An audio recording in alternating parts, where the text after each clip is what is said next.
Halo teman-teman, welcome back ke my YouTube channel. Jumpa lagi dengan saya Dr. Rudi. Kali ini kita akan membahas jenis-jenis cairan infus ya teman-teman.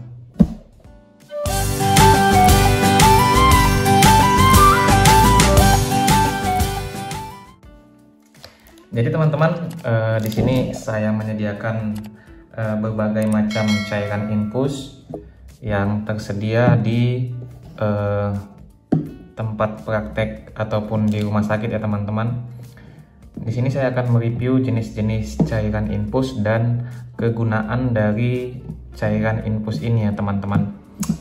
Jadi di sini saya menyediakan yaitu cairan dextrose monohidrat infus 5%. Seperti ini bentuk cairannya. Labelnya warna hijau ya teman-teman. Kemudian di sini juga ada cairan NaCl atau infus NaCl 0,9%. Contohnya seperti ini. Ini merupakan cairan yang sangat sederhana. Labelnya warna orange ya teman-teman. Kemudian di sini ada juga cairan Ringer Lactat atau RL. Labelnya warna merah. Seperti ini. Berisi 500 cc. Kemudian di sini juga ada cairan NaCl 3%. Contohnya seperti ini ya teman-teman. Labelnya warna kuning dan di sini ada tulisan high alert atau obat yang perlu pemantauan. Kemudian di sini ada cairan aerosol atau sodium chloride. Nah, ini biasanya digunakan untuk mengatasi ataupun pada cairan infus pada orang-orang yang mengalami trauma di kepala ya teman-teman. Labelnya warna kuning, hampir sama dengan NaCl 3%. Kemudian di sini ada cairan KN3B. Ini biasanya digunakan untuk anak-anak ya teman-teman. Pada kasus-kasus mencret, dehidrasi bisa menggunakan obat ini. Labelnya warna merah, hampir sama dengan RL ya teman-teman. Kemudian ada juga cairan-cairan yang biasanya digunakan dicampur dengan cairan ini. Contohnya melon. Ini untuk kasus-kasus asidosis metabolik, pasien gagal ginjal yang menunggu untuk cuci darah, bisa digunakan obat ini tentunya dengan anjuran dokter penyakit dalam ya teman-teman. Kemudian ada cairan MgSO4 pada ibu hamil yang mengalami preeklamsi atau eklamsi menggunakan obat ini. Kemudian ada juga cairan yaitu KCl, kalium. Nah, ini digunakan untuk mengatasi kasus-kasus hipokalemi atau kekurangan elektrolit kalium ya teman-teman. Kemudian ada juga cairan dextro 40. Ini untuk mengatasi kondisi-kondisi hipoglikemi atau kekurangan gula ya teman-teman. Kemudian di sini juga ada cairan ultralip. Nah, seperti ini. Ini juga digunakan pada kasus-kasus dehidrasi dan juga kasus-kasus contohnya gastritis akut ataupun diare akut yang membutuhkan cairan. Obat ini infus ini bisa digunakan ultralip ya teman-teman. Kemudian ada infus paracetamol, PCT infus. Nah, ini obat demam. Jadi teman-teman, kita bahas satu persatu. Jadi ketika teman-teman mengalami kondisi ataupun pasien teman-teman mengalami kondisi hipoglikemi atau kekurangan gula, maka yang dibutuhkan adalah infus dextrose 5% seperti ini. Tetapi jika pasiennya tidak sadar atau mengalami penurunan kesadaran, tidak bisa berbicara, mungkin banyak penyebab ya teman-teman. Contohnya penggunaan insulin yang tidak terkontrol ataupun anoreksia, tidak mau makan, maka gula drop sehingga tidak sadar. Maka terlebih dahulu kita menggunakan obat dextro 40 ini, kita boluskan sebanyak 2 pelakon. Jadi ini satu pelakon 25 ml. Jadi kita masukkan 50 ml dextrose 40% sampai pasien tersebut benar-benar sadar atau KGD-nya atau gulanya di atas 100. Kemudian setelah kondisinya stabil, maka perlu kita berikan cairan maintenance yaitu dextro 5% atau dextrose 10%. Kecepatan cairan bisa 10 tetes atau 20 tetes, tidak jadi masalah. Kemudian cairan NaCl. Nah, cairan NaCl seperti ini bentuknya.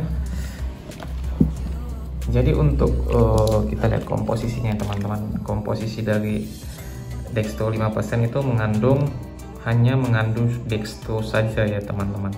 Tidak ada gabungan yang lain. Jadi 25 gram dalam 500 ml. Osmolaritasnya 250 ml osmol. Di sini ada harga eceran tertinggi yaitu 8.483. Kemudian cairan NaCl. Cairan NaCl ini merupakan cairan yang sangat sederhana yang digunakan pada pasien-pasien yang dirawat inap dengan kasus yang tidak begitu kompleks. Bisa menggunakan ini, atau pada pasien-pasien diabetes mellitus yang supaya kita mencegah terjadinya kenaikan gula darah, maka obat ini bisa digunakan atau infusi bisa digunakan. Dia hanya mengandung sodium dan chloride dan sodium chloride.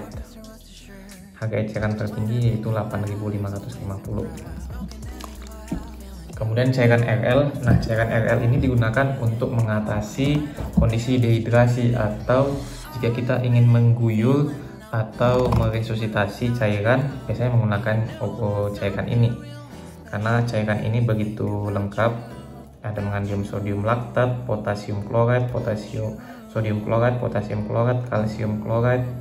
Ini sangat lengkap ya teman-teman, natrium, kalium, laktat, Cl, klorida, dan kalsium.